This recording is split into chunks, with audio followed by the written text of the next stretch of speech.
Okay, I want to read a story for those who are trying to attain self-sufficiency and reliance upon God instead of relying on our government in times of trouble. So it's called The Wild and Free Pigs of the Okefenokee Swamp. Some years ago, about 1900, an old trapper from North Dakota hitched up some horses to his Studebaker wagon, packed a few possessions, especially his traps, and drove south. Several weeks later, he stopped in a small town just north of the swamp in Georgia. It was a Saturday morning, a lazy day, when he walked into the general store. Sitting around the pot-bellied stove were 7 or 8 of the town's local citizens. The traveler spoke. "Gentlemen, could you direct me to the Okefenokee Swamp?" Some of the old-timers looked at him like he was crazy. "You must be a stranger in these parts," they said. "I am. I'm from North Dakota," said the stranger. "In the Okefenokee Swamp are thousands of wild hogs." One old man explained. "A man who goes into the swamp by himself asks to die." He lifted up his leg. "I lost half my leg here to the pigs of that swamp." Another old fellow said, "Look at the cuts on me. Look at my arm bit off. Those pigs have been free since the Revolution, eating snakes and rooting out roots and fending for themselves for over 100 years. They are wild and they are dangerous. You can't trap them. No man dare go into the swamp by himself." Every man nodded his head in agreement. The old trapper said, "Thank you so much for the warning. Now could you direct me to the swamp?" They said, "Well, yeah, it's due south straight down the road," but they begged the stranger not to go because they knew that he'd meet the terrible fate. He said, "Sell me 10 sacks of corn and help me load it in the wagon." And they did. Then the old trapper bid them farewell and drove on down the road. The townsfolk thought they'd never see him again. 2 weeks later, the man came back. He pulled up to the general store, got down off the wagon, walked in and bought 10 more sacks of corn. After loading it up, he went back down the road toward the swamp. 2 weeks later, he returned and again bought 10 sacks of corn. This went on for a month, and then 2 months, and then 3 months. Every week or two, the old trapper would come into town on a Saturday morning, load up 10 sacks of corn, and drive off south into the swamp. The stranger soon became a legend in the little village and the subject of much speculation. People wondered what kind of devil had possessed this man that he would go into the Okefenokee Swamp by himself and not be consumed by the wild and free hogs. One morning, the man came into town as usual. Everyone thought he wanted more corn. He got off the wagon and went into the store where the usual group of men were gathered around the stove.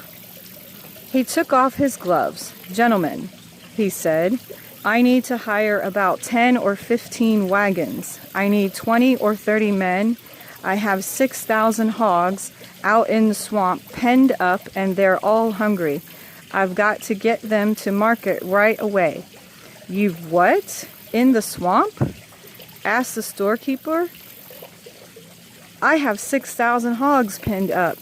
They haven't eaten for 2 or 3 days, and they'll starve if I don't get back there to feed and take care of them." One of the old-timers said, "You mean you've captured the wild hogs of the Okefenokee Swamp?" "That's right." "How did you do that?" "What did you do?" the men urged breathlessly. One of them exclaimed, "But I lost my arm." "I lost my brother," cried another. "I lost my leg to those wild boars," chimed a third. The trapper said, "Well, the first week I went in there They were wild, all right. They hid in the undergrowth and wouldn't come out. I dared not get off the wagon. So I spread corn along behind the wagon. Every day I spread a sack of corn. The old pigs would have nothing to do with it, but the younger pigs decided that it was easier to eat free corn than it was to root out roots and catch snakes. So the very young began to eat the corn first. I did this every day. Pretty soon, even the old pigs decided that it was easier to eat free corn. After all, they were all free. They were not penned up. They could run off in any direction they wanted at any time. The next thing was to get them used to eating in the same place all the time. So I selected a clearing and I started putting the corn in the clearing. At first, they wouldn't come to the clearing. It was too far. It was too open and it was a nuisance to them. But the very young decided that it was easier to take the corn in the clearing than it was to root out roots and catch their own snakes. And not long thereafter, the older pigs also decided that it was easier to come to the clearing every day. And so the pigs learned to come to the clearing every day to get their free corn. They could still subsidize their diet with roots and snakes and whatever else they wanted. After all, they were all free.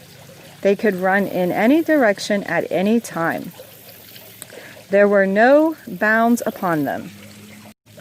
The next step was to get them used to the fence posts. So I put fence posts all the way around the clearing. I put them in the underbrush so that they wouldn't get suspicious or upset. After all, they were just sticks sticking up out of the ground, like the trees and the brush. The corn was there every day. It was easy to walk in between the posts, get the corn, and walk back out.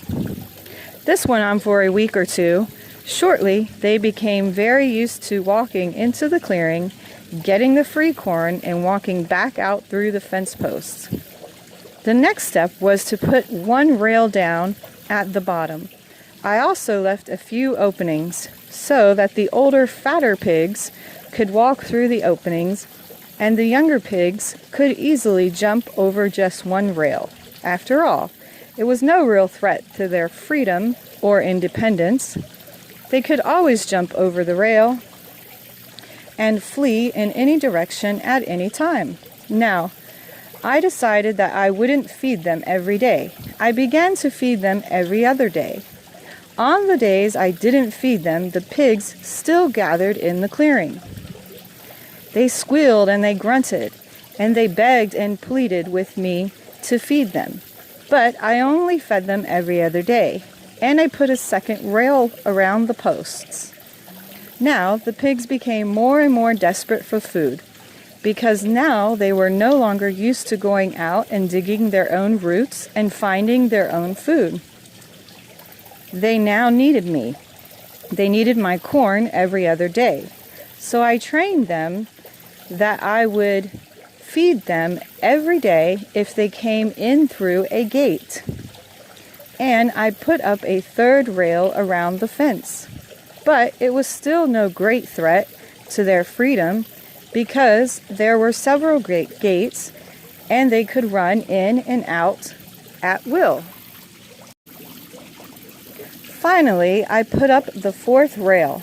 Then I closed all the gates but one, and I fed them very, very well.